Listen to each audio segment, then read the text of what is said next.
kita semua. Terima kasih sekali lagi buat teman-teman media yang sudah hadir di sini. Terima kasih buat teman-teman aktivis reformasi 98 yang terlibat langsung dalam perjuangan reformasi menjatuhkan rezim Soeharto saat itu. Nah, acara kita hari ini adalah jumpa pers, konferensi pers terkait agenda yang sudah disiapkan oleh aktivis 98 dalam acara halal bihalal aktivis 98 peringatan 25 tahun reformasi 98. Nanti kemudian teman-teman pembicara yang hadir di sini akan menyampaikan pesan-pesannya, agendanya, kegiatannya dan lain-lain. Acara konferensi pers ini dimoderatori oleh Bapak John Tirayo. Waktu dan tempat kita persilahkan.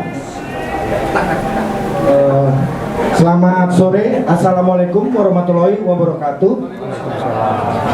Pertama-tama kami mengucapkan terima kasih kepada rekan-rekan media, rekan-rekan pers yang mau meluangkan waktunya hari ini datang ke sini di Bokul Cafe pada jam 4 sore 98. Kita ikut pada proses reformasi.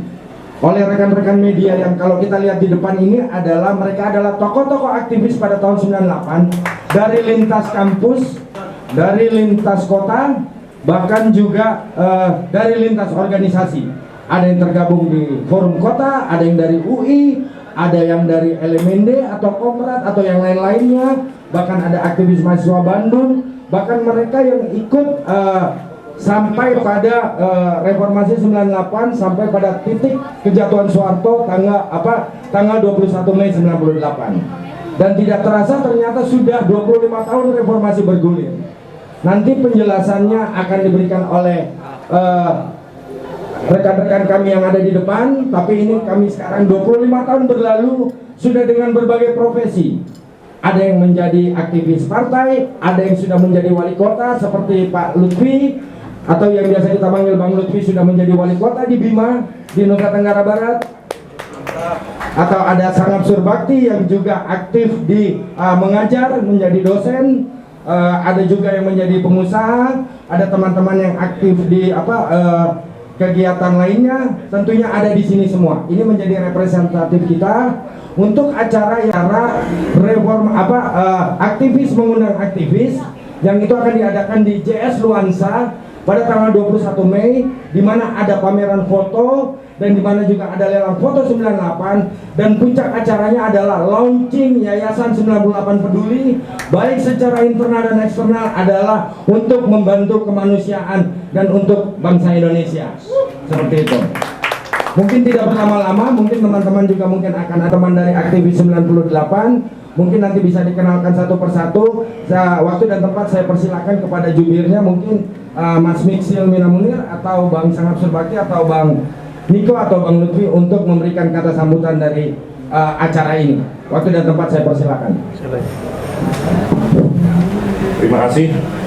Assalamualaikum warahmatullahi wabarakatuh. Waalaikumsalam. Salam sejahtera, Om Swastiastu, salam kebajikan bagi kita semuanya. Selamat sore.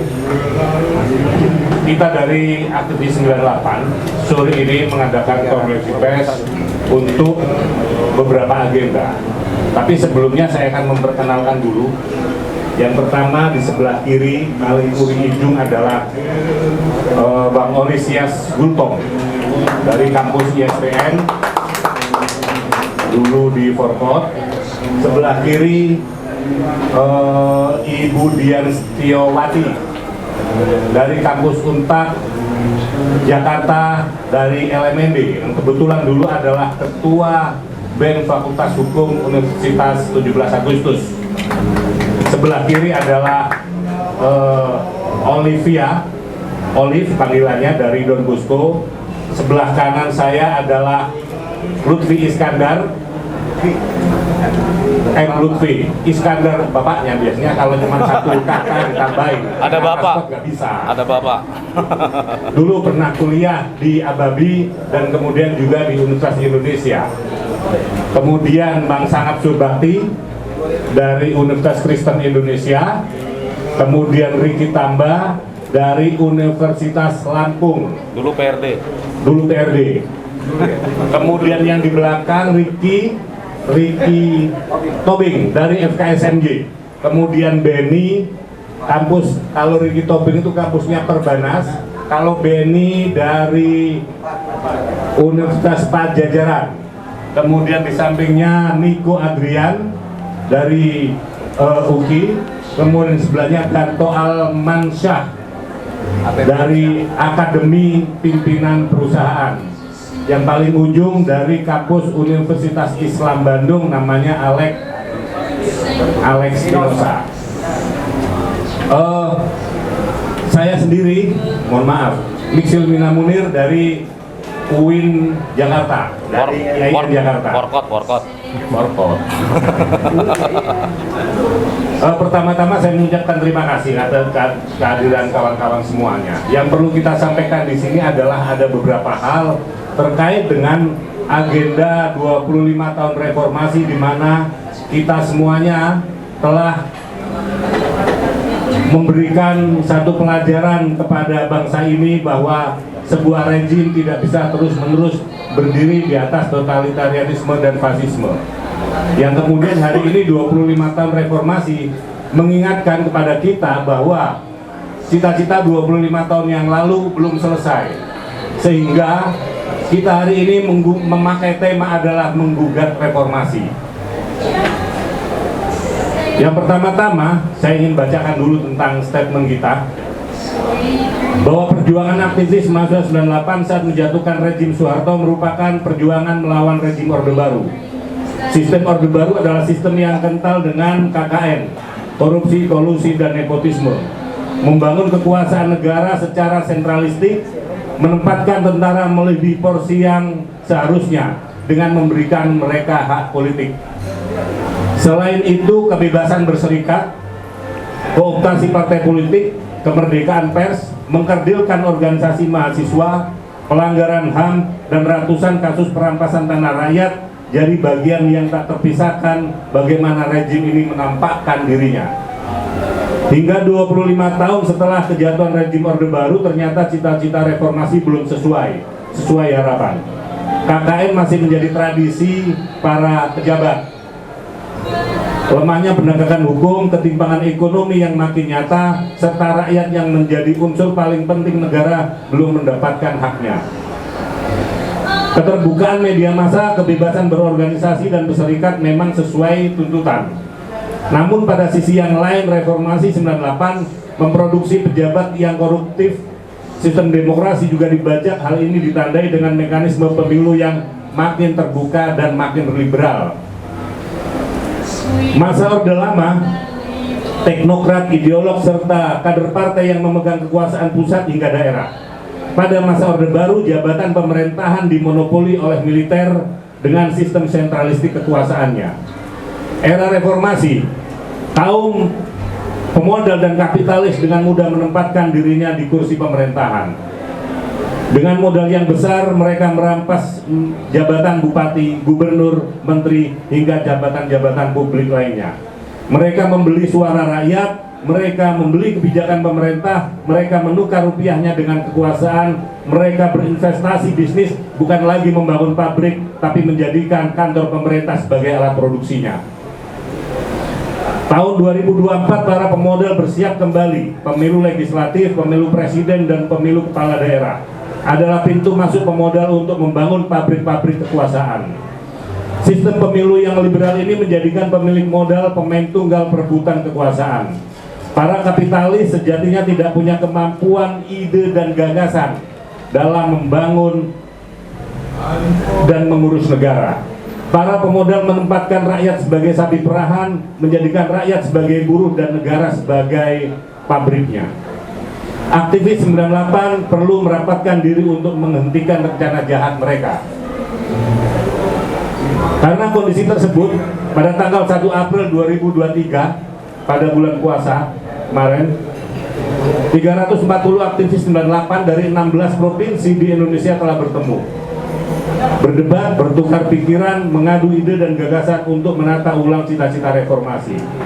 Setelah 12 kali pertemuan, kami aktivis 98 bersepakat untuk mendirikan lembaga kemanusiaan, yaitu 98 Yayasan 98 Peduli.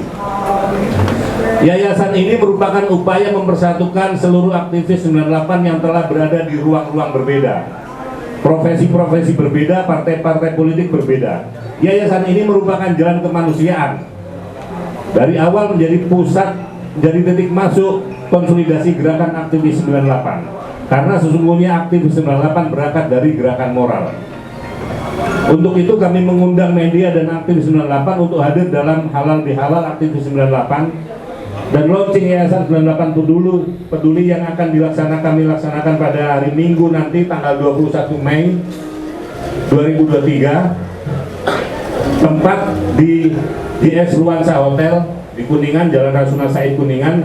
Waktu kita mulai dari jam 11 siang, itu sudah ada pameran foto sampai malam, kemudian nanti pada jam 19 ada acara launching 98 Peduli, lelang foto gerakan mahasiswa 98, dan kemudian ada musik dan lain sebagainya.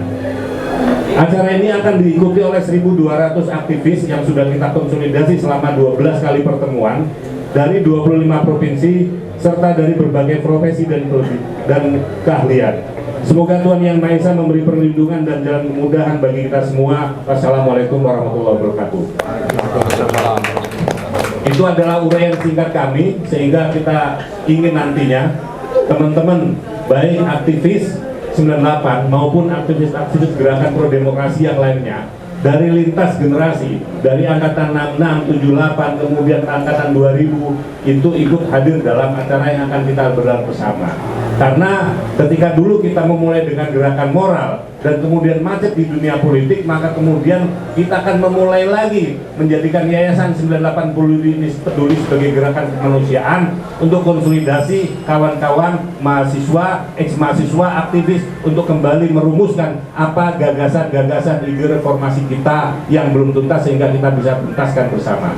Terima kasih. Kira-kira teman-teman ada yang menambahkan? Baik, makasih. Assalamualaikum warahmatullahi wabarakatuh. Selamat sore semuanya. Gagasan ini sebenarnya sudah lama ya. Kita coba persatukan persepsi dengan teman-teman 98 yang lainnya yang mengambil pilihan dengan posisi masing-masing, entah itu sebagai ASN, profesional, dan bisnismen. Tahun 98 itu kita bergerak bukan untuk melihat kondisi bangsa seperti ini, bukan juga untuk melihat teman-teman kita yang hancur terpuruk, juga perekonomian. Nah, ini kita dengan judul menggugat reformasi ini, kita coba untuk membuat acara nanti tanggal 21 Mei. Jadi fokusnya 21 Mei itu adalah kita bicara tentang kemanusiaan, launching yayasan. Nah, kebetulan ada beberapa daerah kawan-kawan yang datang kemari. Sebenarnya ada Victor juga itu dari Medan, dia nggak ada di tempat ya. Kita coba konsolidasikan karena problemnya di Jakarta sama dengan problemnya di daerah, itu juga sama. Potret itu ternyata menyeluruh. Tidak ada potret yang berbeda antara pusat dengan daerah, sama saja. Nah, kita melihat ini sesuatu yang harus kita gugah. Mungkin kawan-kawan dari Lutfi ya, Lutfi ini datang dari Bima ya, wali kota bisa menyampaikan beberapa, silakan. Ya, terima kasih. Assalamualaikum warahmatullahi wabarakatuh.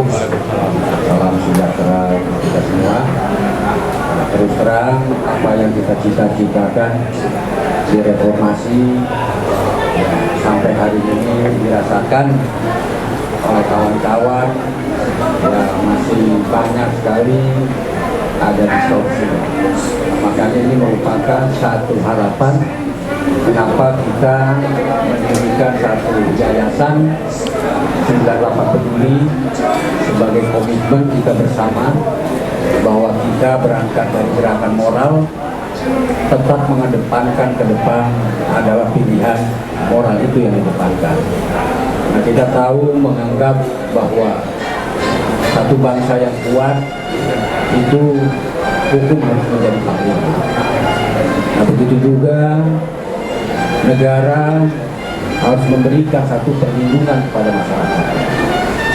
Nah, atas dasar itulah kami duduk semua ini tetap mengawal agenda-agenda reformasi, walaupun kita berserakan dimanapun berada, ada di partai politik, tapi pikiran-pikiran kita tetap satu.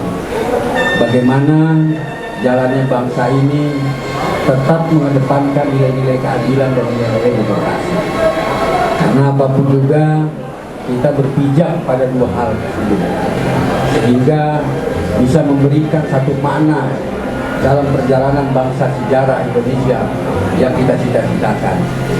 Nah, kita sadar betul bahwa kita adalah pewaris bangsa ini bersama seluruh lapisan masyarakat yang sudah barang tentu kita ingin mengisi, menoreh sejarah sesuai dengan cita-cita yang diamanatkan kita sama-sama membangun negara yang berdemokrasi dan berkeadilan, sehingga bisa memberikan nilai-nilai kemanfaatan untuk di kemudian hari untuk bangsa dan negara.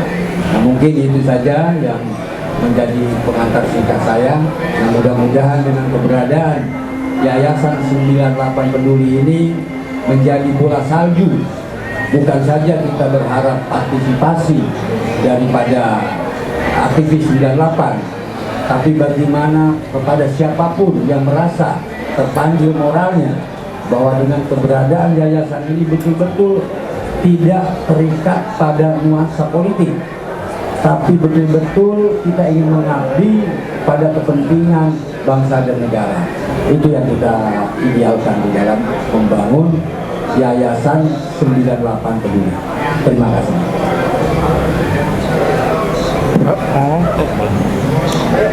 Tambah. Ayo kepada kaum perempuan. Selamat siang teman-teman sekalian. Terima kasih ya sudah menyempatkan waktunya untuk datang ke Bakul Cafe. Saya sendiri mungkin ada tambahan sedikit. Kita ini kan sudah 25 tahun ya. Artinya kita ini juga sebagai contoh untuk generasi muda. Nah, apa sih yang yang bisa kita lakukan yang untuk generasi muda berikutnya? Ya, salah satunya mungkin kita melakukan suatu tindakan nyata. Nah, karena dari 12 rapat yang sudah kita lakukan, makanya saya sangat setuju dan saya juga sangat sangat bersemangat gitu untuk yayasan ini 98 Peduli, yayasan yang menampung aspirasi maupun nilai kemanusiaan untuk kita semua. Jadi kami harapkan untuk launching nanti para wartawan sekalian juga bisa bergabung bersama kami. Terima kasih. Tambah. Assalamualaikum warahmatullahi wabarakatuh. Izin Bang, boleh berdiri Bang? Ya. Dulu junior saya bisa perintah kita berdiri. Selamat sore semuanya. Terima kasih rekan-rekan media atas kehadirannya. Beberapa hari lagi 21 Mei top event moment, istilah saya begitu, itu momen puncak gerakan mahasiswa. Kebetulan kami yang memperolehnya. Senior 74 jadi malari, senior 778 anti NKK BKK ditumpas, sama Orde Baru, tentara duduk di kampus. Kemudian makin masif kekuasaan Orde Baru dengan state aparatusnya, dengan aparatur negaranya, menjadi rezim yang fasis. Berkah itu datang ke kita 21 Mei tahun 1998, Soeharto mengundurkan diri. Namun apa yang menjadi agenda kami pada waktu itu, saya perlu ingatkan kembali bahwa sikap politik kita pada waktu itu jelas, anti korupsi, kolusi, dan nepotisme. Itu tersentralisasi pada kekuasaan Soeharto dan Orde Barunya. Kedua, soal pelanggaran HAM, karena dekat sekali dengan peristiwa itu ada teman-teman Trisakti yang gugur pada 12 Mei. Sebelumnya ada kawan di Universitas Juanda Bogor yang meninggal. Sebelumnya ada Moses Gatot Kaca di Jogja yang gugur. dan seterusnya sampai pada setidak-tidaknya beberapa momen gerakan pada waktu itu. Ada Semanggi 1 yang menolak sidang istimewa, ada 7 orang mahasiswa yang gugur. Ada Semanggi 2 yang hak gugur di situ gitu loh. Itu menjadi PR kita sampai hari ini setidak-tidaknya untuk tidak menyebut pelanggaran HAM yang lebih jauh lagi di masa Orde Baru. Tapi itulah yang kami alami secara langsung pada waktu itu, dan penyelesaiannya belum jelas sampai hari ini. Itu menjadi komitmen kami untuk menyelesaikan itu sebenarnya. Itu tentang sejarah, bahasa teman-teman itu tentang sejarah, karena ada sejarah kawan-kawan yang tumpah. Kemudian ada persoalan fungsi ABRI pada waktu itu yang kita minta dicabut. Kemudian terjadilah proses reformasi pada internal ABRI pada waktu itu, berubah TNI dan Polri. Tapi hari ini kita masih menyaksikan praktek-praktek fasis gitu dijalankan oleh institusi-institusi tersebut. Dan yang serius mungkin di hari-hari terakhir ini adalah kemarin kita menyaksikan ada oknum-oknum jenderal perwira tinggi di kepolisian yang bermasalah secara hukum. Berarti Polri seharusnya perlu direformasi. Soal TNI, harus TNI membuat rancangan undang-undang tentang TNI. Ini juga menjadi persoalan yang serius. Kita bisa diskusi lebih lanjut soal ini karena ini menjadi masalah yang buat kita bersama akan menjadi apakah ini menjadi obstacle buat kelanjutan perjalanan demokrasi sipil di Indonesia. Saya pikir dari saya sementara itu dulu, mungkin ada rekan lain yang akan menambahkan. Walau maafik, Assalamualaikum warahmatullahi wabarakatuh.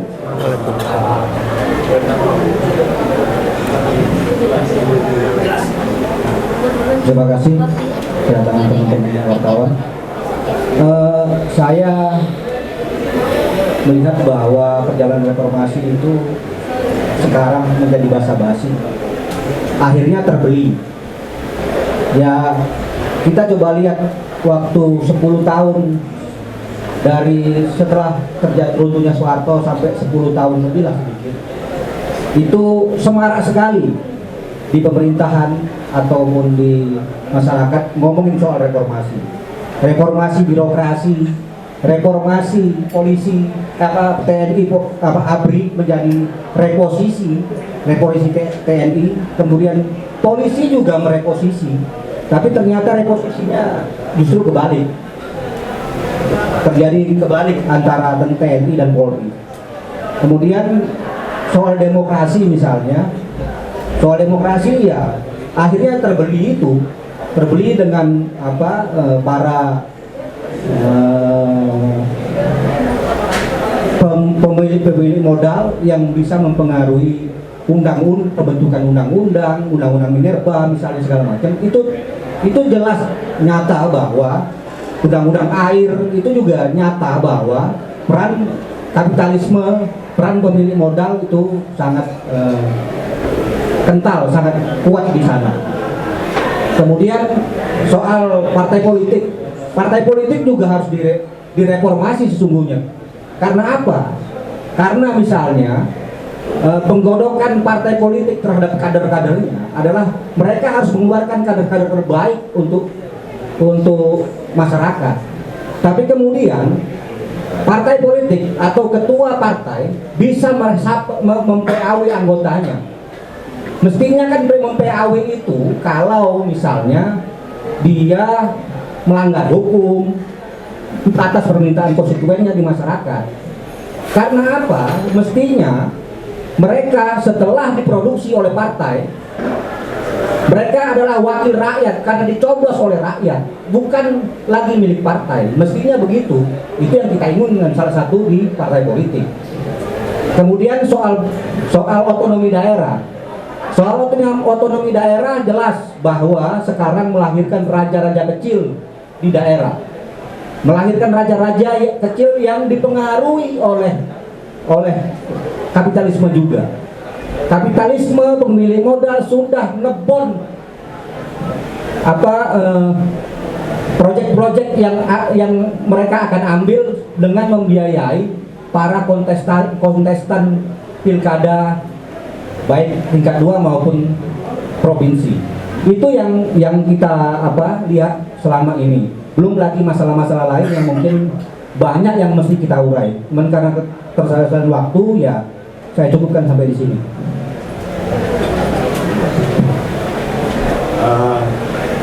Bahwa saya Ganto, bahwa gerakan 98 dulu juga sebenarnya memperjuangkan tentang adanya peningkatan kesejahteraan dan memberantas korupsi, kolusi dan nepotisme. Tapi hari ini korupsi sudah semakin besar-besaran di semua lini negara, lembaga negara, dari DPR, polisi, kejaksaan, hakim, semua sudah ada korupsinya. Dan ini adalah utang sejarah kita sebagai dulu yang memperjuangkan tidak adanya KKN.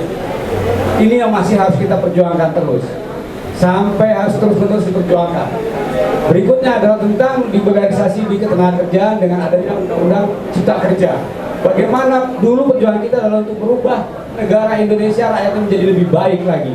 Tapi kenyataan Cipta Kerja ini mendorong rakyat Indonesia bekerja pada perusahaan-perusahaan yang tidak jelas statusnya dan diminimalkan hak-hak pekerjaannya. Ini menjadi catatan kita semua sebagai orang yang dulu memperjuangkan 98, menuntut digantinya rezim, sebuah rezim otoriter, rezim yang sangat sentralistik, kesejahteraannya bertumpuk di pusat, sehingga harus kita distribusikan kesejahteraan ke seluruh rakyat Indonesia. Itu yang harus menjadi catatan penting buat kita semua, bahwa 98 belum selesai, bahwa 98 harus tetap diteruskan perjuangannya. Terima kasih. Assalamualaikum warahmatullahi wabarakatuh. Salam sejahtera untuk kita semua. Teman-teman media, terima kasih. Saya hanya ingin menambahkan seperti yang sudah disampaikan oleh kawan-kawan 98. Untuk 21 Mei ini kita bukan hanya mengenang peristiwa bagaimana kita berdemonstrasi pada saat itu, tetapi peristiwa ini juga mengingatkan kawan-kawan pers bahwa teriakan kawan-kawan aktivis 98 dan kawan-kawan pers juga pada saat itu kan berteriak kita ya untuk kebebasan berserikat, termasuk salah satunya kemerdekaan pers. Ini luar biasa juga. Kemudian pengkerdilan organisasi mahasiswa, sampai saat ini pun ternyata masih ada juga kampus-kampus yang ditiadakannya salah satu badan eksekutif mahasiswanya. Gerakan-gerakan di kampus juga ternyata masih ada juga yang tidak ada BEM-nya. Itu kan sebenarnya miris banget ya, padahal sudah era seperti ini. Kemudian betul disampaikan rekan saya tadi bahwa Cipta Kerja itu juga penting. Kemudian dari perjalanan saya waktu ke daerah di perbatasan juga ternyata di daerah seperti Kalimantan itu ternyata banyak juga anak-anak kita, adik-adik kita itu yang tidak ada listriknya. Itu kan juga menjadi PR untuk 98 kita sama-sama mengawal, mengkoreksi dari setiap perjalanan 98 ini. Adakah misalnya catatan-catatan itu kan bagian dari kesempurnaan sebuah gerakan.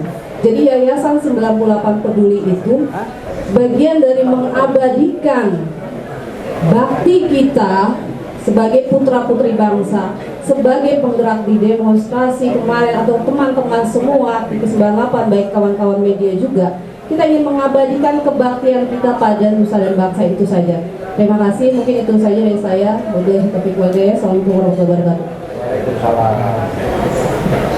Oke, terima kasih kepada abang dan kakak-kakak itu tadi. Oh ya, silakan. Terakhir mungkin dari Bang Riki Tambah. Assalamualaikum warahmatullahi wabarakatuh. Salam, salam sejahtera. Om Swastiastu, Namo Buddhaya, Salam Kebajikan. Nama saya Riki Tambah. Saya pas 9798 adalah salah seorang kader Partai Rakyat Demokratik yang deployment non permanen ke Jakarta, penugasan dari partai untuk memperkuat gerakan mahasiswa di Jakarta yang kemudian dulu awalnya kalau nggak salah komunitas mahasiswa Jabodetabek yang kemudian menjadi forum kota.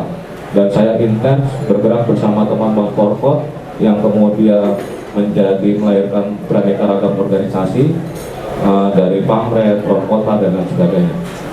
Jadi saya mulai dari kutipan dulu. Masa lalu adalah catatan, masa kini adalah pekerjaan, dan masa depan adalah harapan. Kenapa saya mengugat reformasi? Karena buat saya pribadi, cita-cita demokrasi multipartai kerakyatan yang dulu diperjuangkan saya sebagai kader Partai Rakyat Demokratik, demokrasinya sudah ada, ruang kebebasannya terbuka. Sudah tidak ada lagi otoritarianisme, fasisme, dan lain sebagainya. Multi partainya ada, bahkan pernah sampai 48 partai ikut pemilu. Tapi watak kerakyatannya yang sampai sekarang saya masih menggugat. Karena banyak partai ternyata lemah dalam hal kaderisasi, banyak partai ternyata lemah dalam hal ideologisasi, banyak partai ternyata tidak konsisten dalam memperjuangkan hak rakyat. Yang kedua, saya menggugat masalah nasionalisme kita. Yang lunturnya nasionalisme kita ini adalah hal penting ya, adalah hal penting karena ini merupakan masa depan sebuah bangsa dalam sebuah pertarungan global yang sedang berlangsung dan akan terus berlangsung ke depan. Ini yang semakin harga diri kita semakin rendah, para pemimpin semakin minim suri tauladan. Pemimpin ini tidak hanya terbatas kepada sosok seorang presiden, tapi juga sebagai golongan elit. Yang ketiga, saya menggugat reformasi ini masalah hak-hak rakyat. Bagaimana misalnya korupsi, kolusi, nepotisme ini semakin merajalela. Bagaimana misalnya di daerah-daerah, bukan hanya di tingkatan pusat, bahkan sampai kepala desa pun sekarang sudah banyak melakukan korupsi. Sementara apa yang kita perjuangkan dulu di reformasi 98 sehingga melahirkan komisi pemberantasan korupsi dan lain sebagainya itu tidak berjalan secara maksimal. Yang keempat, saya berharap ke depan, saya menitipkan harapan kepada bukan hanya generasi muda, tetapi juga para pemimpin yang mungkin akan bertarung dalam waktu dekat ini untuk tidak mengajarkan hoax, bully, scaremongering kepada rakyat di bawah.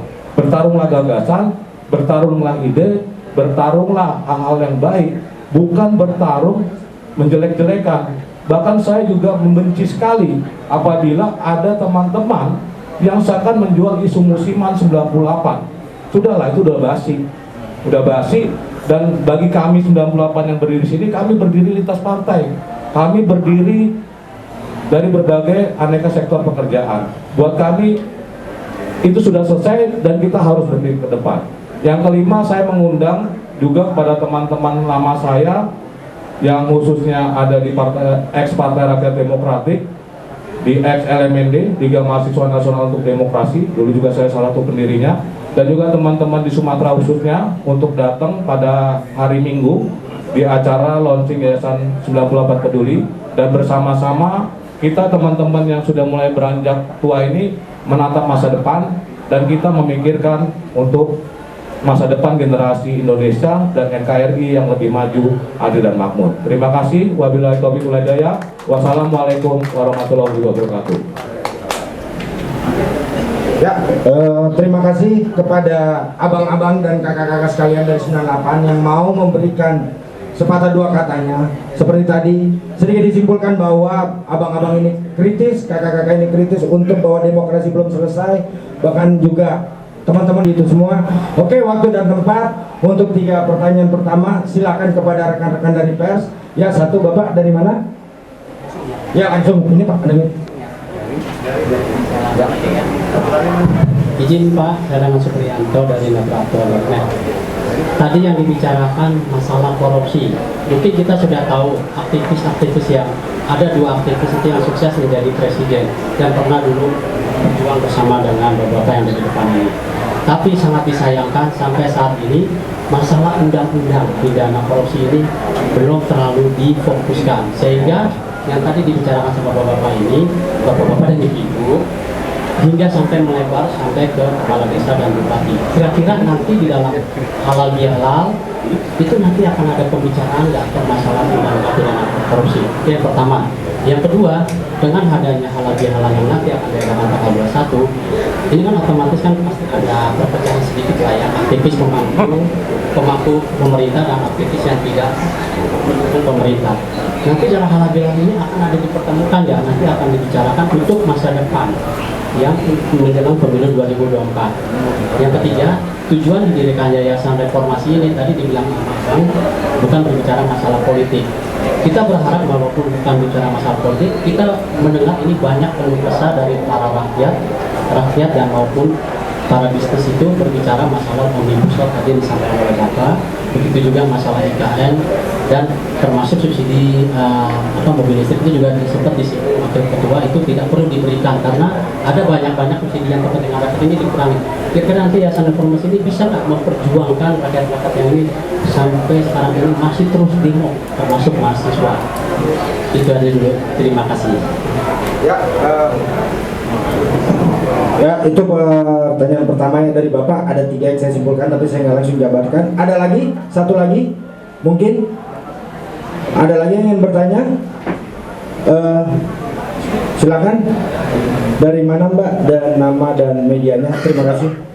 Selamat sore, saya Tika dari CNN Indonesia. Mau bertanya, ini terkait dua isu yang sedang ramai saat ini.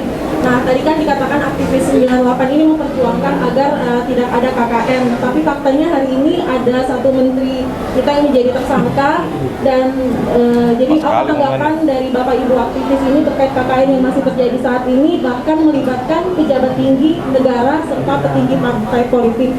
Yang kedua, mungkin sedikit tanggapan soal ada 2 jurnalis yang kita sudah kenal, Aiman Wicaksono dan juga Prabu Revolusi, yang juga menjadi bakal calon legislatif. Hal ini tentu bertentangan dengan kode etik jurnalis, khususnya terkait dengan independensi karena rentan dengan konflik kepentingan. Nah, tanggapan dari Bapak Ibu sekalian seperti apa ini? Terima kasih. Ya, terima kasih. Itu dari CNN-nya. Ya, untuk itu saya batasi dulu pertanyaan. Silakan kalau dari rekan-rekan abang-abang dan kakak-kakak, langsung saja untuk yang pertanyaan pertama dan kedua. Waktu dan tempat. Oke, saya menanggapi yang pertama dari mana? Metro Aqua. Oke, Metro Aqua. Oke. Yang pertama itu soal ini ya, pertanyaannya hukuman. Oke. Jadi begini, di Yayasan 98 Peduli ini kita itu punya beberapa orang yang di masing-masing di bidangnya. Ada yang profesor, ada yang advokat, ada akademisi dan segala macam. Memang ke depan pertarungannya kami mungkin akan bergeser, bukan cuman kalau dulu kita all out di jalanan, sekarang kita fokus pada kebijakan. Yayasan 98 Peduli itu akan bertarung pada konsep gagasan. Kita akan mengumpulkan orang-orang yang katakanlah yang bisa berpikir tentang akademisi, konteksnya adalah kebijakan, rancangan undang-undang dan segala macamnya. Kita akan bertarung di situ. Nah, kalau soal pengadvokasian, soal segala macam, saya akan masuk pertanyaan kedua, bahwa kami juga punya organ yang namanya Gaung Perempuan. Jadi ini perempuan, teman-teman perempuan yang dulu aktif, sekarang sudah nggak bisa maksimal seperti dulu ya. Itu juga mengadvokasi, fokus pada, memang Gaung Perempuan ini fokus pada isu anak dan ibu, stunting dan sebagainya, pengadvokasian. Jadi ke depan Yayasan 98 Peduli ini memang akan lebih fokus pada pengadvokasian dan pada fokus soal kebijakan, bertarung pada gagasan, pada kebijakan-kebijakan atau peraturan atau regulasi dari pemerintah. Jadi hal-hal, kalau kita lihat ya proses seluruh produk undang-undang yang lahir dari 97 sampai 2000 itu nuansa kompromi dengan pemilik modal, baik itu lokal maupun asing, sangat kental seluruh produknya. Kalau kita mau lihat, kalau saya katakan itu 70% itu tidak berpihak kepada rakyat tapi berpihak kepada pemilik modal. Itu juga penting, artinya bukan cuma nanti DPR atau pemerintah yang nanti juga kita akan bertarung, tetapi juga dengan kampus-kampus lain, karena biasanya kampus itu kemudian menjadi alat oleh pemerintah untuk melahirkan satu konsep kebijakan. Untuk pertanyaan yang kedua, saya nggak akan berikan kepada teman, tapi saya kembalikan kepada penanya, apakah mau bertanya lagi tentang jawaban saya? Terima kasih. Sebentar sih. Oke. Nah, saya akan tambahkan sedikit tadi yang pertama, bahwa pada prinsipnya teman-teman yang berangkat dari 98 ini tidak ada power blocking, bahwa ada yang versi kekuasaan atau tidak, karena mereka tetap pada nuansa atmosfer yang dibangun itu menjadi spirit ruh bagi mereka semua. Ketika mereka bermetafosa birokrasi dimanapun berada, ada pijakannya secara jelas. Nah ini yang harus digarisbawahi. Jadi jangan sampai nanti terkesannya, oh ini ada yang di partai ini, di pemerintahan. Cara berpikir mereka akan terkontaminasi, tidak. Karena dia sadar betul lahir dari benih rakyat yang sama, perjuangan yang sama, punya pikiran, gagasan yang sama untuk memperjuangkan cita-cita yang sama. Hukum dari itu korupsi. Iya. Saya langsung, ini teknis sekali nih soal tindak pidana korupsi. KPK lahir tahun 2002 karena amanat Undang-Undang Tipikor 3199 itu 2 tahun setelah undang-undang itu KPK harus lahir. Kemudian Undang-Undang 30 tahun 2002 itu KPK lahir. Saya bacakan biar nggak salah ya. Pasal 11 Undang-Undang Nomor 30 tahun 2002 tentang Komisi Pemberantasan Tindak Pidana Korupsi. Dalam melaksanakan tugas sebagaimana dimaksud dalam pasal 6 huruf C, Komisi Pemberantasan Korupsi berwenang melakukan penyelidikan, penyidikan, dan penuntutan tindak pidana korupsi yang a. melibatkan aparat penegak hukum, penyelenggara negara, dan orang lain yang ada kaitannya dengan tindak pidana korupsi yang dilakukan oleh aparat penegak hukum atau penyelenggara negara. Jadi aparat penegak hukum yang terlibat KKN dalam pemberantasan KKN. Gampangannya, contohnya ada hakim di Pengadilan Negeri Semarang pada tanggal 17 Agustus, saya lupa tahun berapa, ditangkap karena dia lagi menyidangkan perkara tindak pidana korupsi. B. Mendapat perhatian dan yang meresahkan masyarakat. Dan atau C. Yang nilainya lebih dari 1 miliar. Ini jangan dibalik-balik nih. Jadi jangan pokok nilai 1 miliar lagi dan KPK turun, nggak gitu. Yang pertama tadi itu urutan itu adalah prioritas penanganan perkara. Satu. Yang kedua, yang berikutnya, institusi penegak hukum apapun dalam merasa tindak pidana korupsi, mau itu KPK, mau itu kejaksaan, mau itu kepolisian, nggak boleh terlibat dalam politik. Bahwa ada pejabat politik yang ditangkap, yang ditahan, kemudian diadili, mau itu levelnya kepala lembaga negara, mau itu pejabat eksekutif dan seterusnya, ya tutup mata aja, seperti lambangnya Dewi Keadilan, matanya tertutup, tangan kanannya bawa pedang, tangan kirinya buat neraca keadilan, putuskan. Begitu aja udah, equality before the law, semua orang sama kedudukannya dalam hukum. Whatever, tindak aja semuanya, nggak peduli. Termasuk yang 349 triliun itu kalau belum selesaikan. Kalau bisa diurut semuanya, duit itu ngalir kemana, periksa semuanya yang terlibat. Gak usah repot-repot, make it simple aja gitu loh. Hukum tuh nggak rumit, dia logis. Ya udah, begitu saja. Nggak perlu aneh-aneh gitu loh. Kalau orang butuh dibela karena dia disangka, karena dia didakwa, ya silakan pakai lawyer gitu loh. Kalau nggak mampu, negara bayarkan, dan minta aja.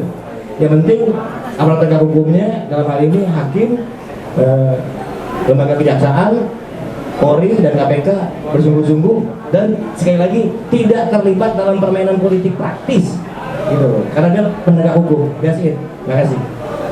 Ya, itu tadi 2 pertanyaan dari rekan-rekan media, dari rekan-rekan pers. Seperti yang dibilang tadi ya, bahwa kita tegas. Yang pertama, kalau yang saya ingat tadi dari Bang Lutfi, bahwa kita tidak ada blocking ya Pak ya, antara aktivis yang ada di kekuasaan dan juga aktivis yang di luar kekuasaan. Kalau bahasanya Bang Alek dari Bandung ini apa Bang? Politik adalah sementara, persekawanan, politik sekedarnya, persekawanan selamanya. Jadi artinya baik yang ada di kekuasaan maupun di luar kekuasaan, kita saling membackup untuk tujuan yang lebih baik. Tapi Yayasan 98 dibuat adalah untuk memberikan kajian, akan lebih kritis kepada aksi sosial dan yang lain-lain. Tidak menutup kemungkinan apa yang dibilang tadi, bahwa kayak seperti Bang Niko ada dosen pengajar yang dia akan memberikan, nanti akan bikin lembaga di dalam yayasan yang tentunya nanti itu akan mengkritisi apa saja yang menjadi bolong-bolong di demokrasi di Republik ini. Begitu juga melakukan aksi-aksi sosial bagi yayasan. Karena kalau kita nyuruh abang-abang ini untuk rebut DPR lagi dan nembus barikade aparat, kayaknya nggak mungkin, ya kan?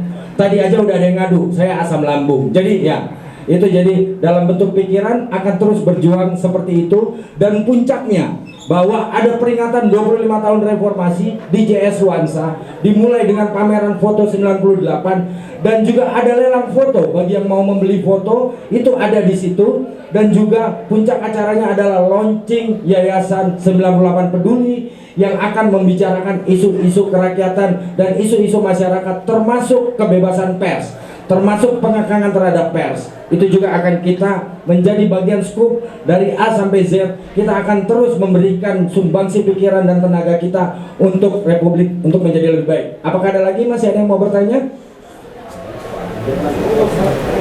Oh ya, kalau tidak ada, kita akan langsung saja. Mungkin teman-teman ada yang mau doorstop. Kalau begitu, kita akhiri saja. Tapi sebelum kita akhiri, saya minta Bang, satu kali lagi Bang, minta tolong berdiri Bang. Kita akan membacakan Sumpah Rakyat bersama-sama untuk gimmick pers Bang, ya kan? Nah, ya kan? Kita berdiri, kita akan bacakan Sumpah Rakyat Indonesia bersama-sama. Tangan kiri apa kanan ya? Tangan kiri Bang, tetap dong Bang, ya kan? Tangan kiri bukan komunis, tapi anak manis kan gitu.